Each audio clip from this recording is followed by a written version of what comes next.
Who says you need to have an O Scale train layout? Join me with Touch of the Brush model weathering, and we're going to show you how to build this O Scale diorama.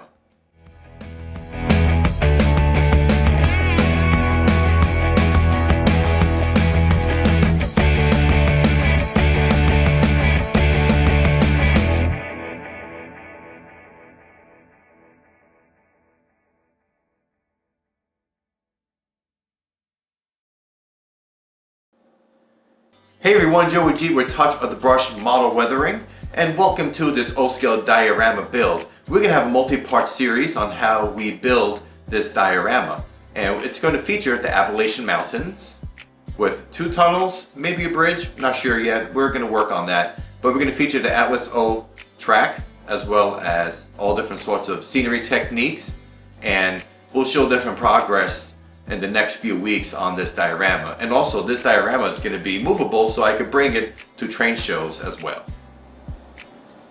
So here is our 4 feet long, and I believe this is about 2 feet wide diorama. So it's a nice module size for O Scale.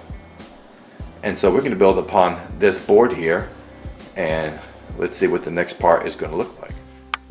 So here is an overall view on the size of the diorama. It's pretty large, and here is a Premier Line scale tank car on the Atlas O track. This track has been used in multiple layouts, and so it really needs some tender loving care, and so time to clean it up and then weather it.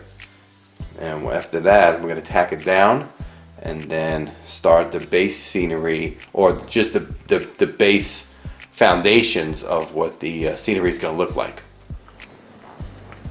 Alright, so here's the track all weathered.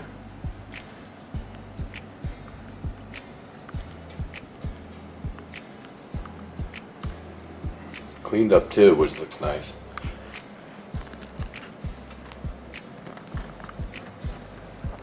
And I'll have pictures to show a little bit of a close-up on how the track looks like.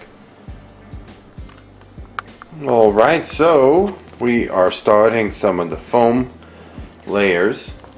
And here I have a Conrail Premier Line dummy unit that is for just to test the height, so I make sure I don't have the train crashing into the tunnel portal.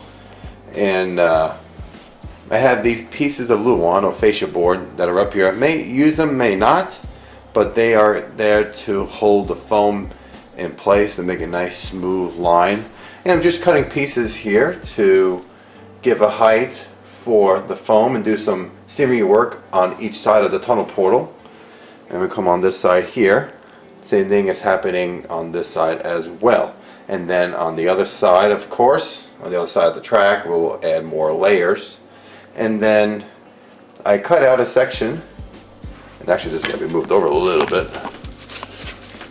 There, I'll cut that actually. So right here will be a small bridge. It'll be a river going through on the bottom here, and probably come out this way oh, my finger's over here. Never mind. Okay, we'll come out this way here and out that way. Go down this way, and then the trees and everything, and all that foresty Appalachian look. So yeah, that's the progress, and so let me continue here building up the layers. Alright, some more progress here. You can see the mess, of course. And we're starting over here now on this side, but before we do that, let's check out this side here. So again, I have a lot of scrap foam from multiple layouts, and so this is pretty flat, and the reason for this is probably going to be a rock wall or a stone wall or something that's buried into the dirt or something like that, or the earth rather. And so we have the tunnel will go over here across, and then there'll be trees and shrubbery over here, and we'll go downward into the river scene, and then the train will come across, and there'll be another tunnel right over here, probably like right about here somewhere, like a rock tunnel maybe. And you can see when you're layering, you don't need to use perfectly shaped pieces.